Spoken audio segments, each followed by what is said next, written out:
Hello again, everyone. Edwin Learnard back once again. In this YouTube astrological segment, I'm going to be talking about the March 2nd, 2022 new moon in Pisces. Now, the new moon in astrology can be a time where one has an abundance and surfeit of energy. Whatever is frivolous and superfluous may be discarded at this time. Whatever may have held you back may no longer be there.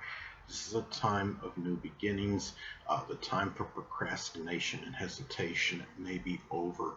And with this new moon being in Pisces, it may be the start of something that may have originally been seen or perceived as unattainable or only imagined. Now, this could be an opportune time for embarking on a new project or endeavor. You may feel exceptionally rejuvenated and revitalized at this time. Now, this could manifest in very spontaneous and extemporaneous energy. Now, the good thing about this new moon, it could be very auspicious new moon because it makes no major adverse aspects to any other planets.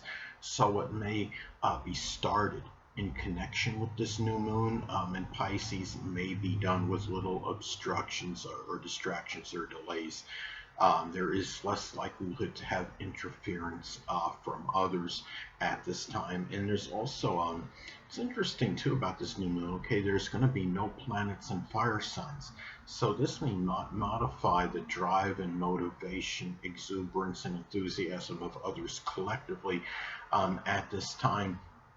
And the thing about this too is with no planets and fire signs, it could indicate that others who, whatever you may be starting, that's in connection with this new moon in Pisces at this time, it may need a little bit more cajoling from others to give you that inspiration to, have more of the incentive to do it. But otherwise, I mean, this does look like a very good, as far as a new moon goes, as far as this transit. Now,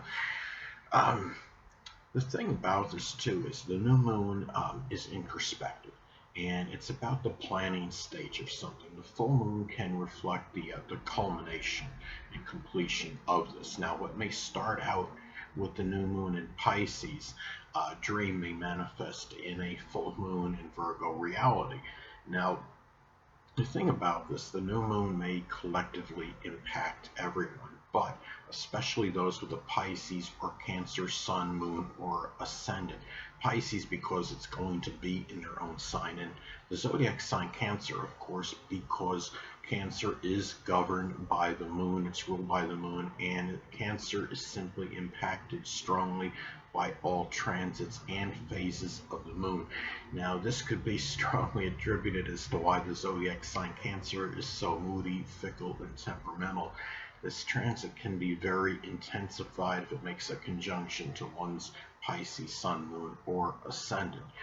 Now, another thing too is that this could manifest in the start, because this in Pisces, it could be the start of more forgiveness, compassion, altruism, idealism, seeing the whole picture in things and others, or just sacrificing. Now, it could also be the beginning for some of a Pisces job or profession, especially if this transit falls in the 2nd, 6th, or 10th house in the natal chart, which are the money houses in astrology, the job houses. Now, it could be the start of a job associated with, could be addiction counseling as an example, photography, the metaphysical, which includes astrology, dancing, poetry, anesthesiology, chemistry, prison work, or one may start a position working at a hospital.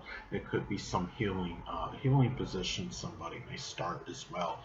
Now, it's important to look at the house this falls in, as this could impact the delineation and interpretation for you. Mine is going to fall in the 11th house. Now, this could be the beginning. It could be of some, what I do right now, of course, is astrology, goal and aspiration, and I'm continuing. But it could be the start of another metaphysical aspiration for me, which includes astrology. Pisces is connected with the metaphysical, which includes astrology.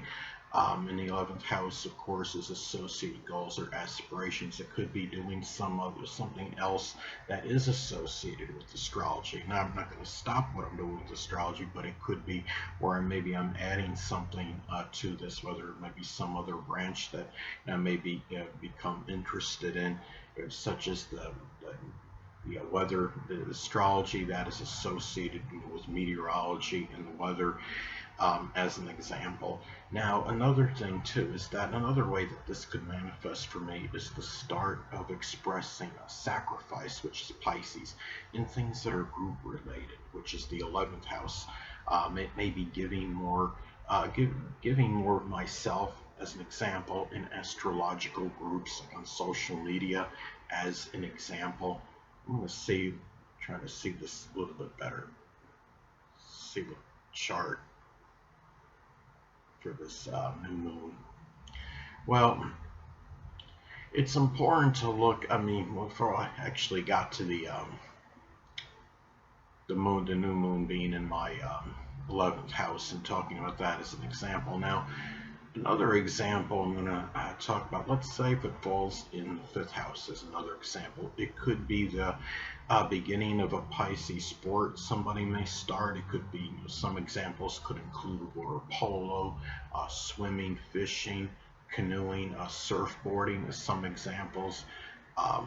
It could be also could be the start of a Piscean game or hobby, such as fantasy games, or playing some hypothetical simulated sports matchup, like for example, like taking the 1927 Yankees against the 1975 Reds, like in a stratomatic simulated baseball game, as an example. Now, also too, especially if this falls in the 1st or the 6th house in the natal chart, it could be, though the new moon is generally, it's auspicious, I believe in some cases, though, it may be the start of like could be a Piscean, health related issue.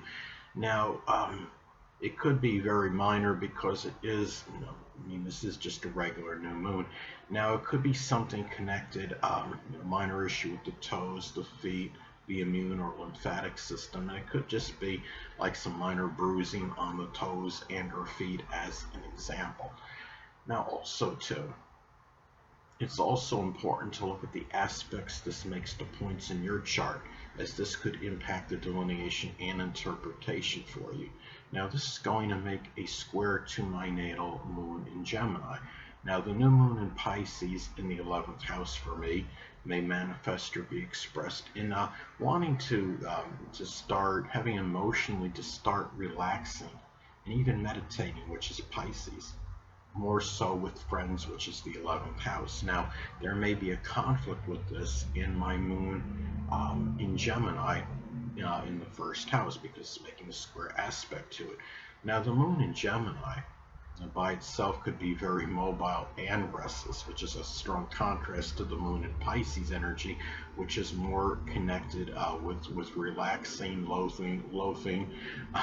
To say loathing, I don't think it's too much connected. I don't think it's connected with loathing. Only joke, but anyway. Now, being in the 1st house for me, the fact that my moon Gemini is in the 1st house, it could be really, this could be where I would say.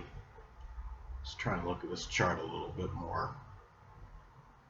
It could be where, feeling, doing manifold things, feeling is about the moon, and feeling like doing manifold things. I should say manifold things are associated with Gemini, but more associated with self-interest, which is the 1st house. So there could be some conflict there in the fact that, when you have the transit of the moon making an adverse aspect to your natal moon, it can manifest in really more emotional turmoil. So it's something I may have to look at this time of the transit. Now, luckily, that transit, the transits of the moon don't last that long anyway. But the time I have to be careful of emotions maybe being more chaotic, especially with the moon being in chaotic Pisces and squaring the moon in excitable Gemini, which could have manifold expressions of feeling. So this is something where I need to be careful of at this time, as far as how I'm acting and emotionally at this time. Now, Another thing too, it's also important to look at the electional aspects this makes, as this could impact how it manifests for people collectively at this time. Hold on a moment, people.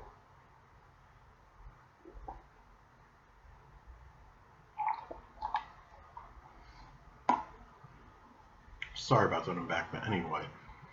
Now this is going to make a sextile to Uranus and Taurus. Now, this could manifest in a multitude of ways. This could be a good aspect for many to begin forgiveness, which is Pisces, to people that they may have been friends with in the past. Uranus is connected with friendships that may have actually been very loyal, steadfast, reliable, stolid, and trustworthy people, and that's Taurus. Now, it could also be expressed in the start of, it could be again relaxing in meditation, which is Pisces, with friendships, which is Uranus, the ones that are peaceful and tranquil, which is Taurus. It could be a very good blending for that at this time. And the new moon in Pisces is also going to conjoin Jupiter. So this may add more prosperity, luck, and fortune to whatever may be embarked on in connection with this new moon transit. Now, Jupiter can expand and enlarge, so it may simply put more emphasis in general on the new moon transit. And what has started, with this new moon may be done with more optimism, exuberance, and enthusiasm, and that's connected with Jupiter, of course. Well, anyway, people, that'll conclude this YouTube astrological segment. Until next time, Edwin Learnard saying stay well.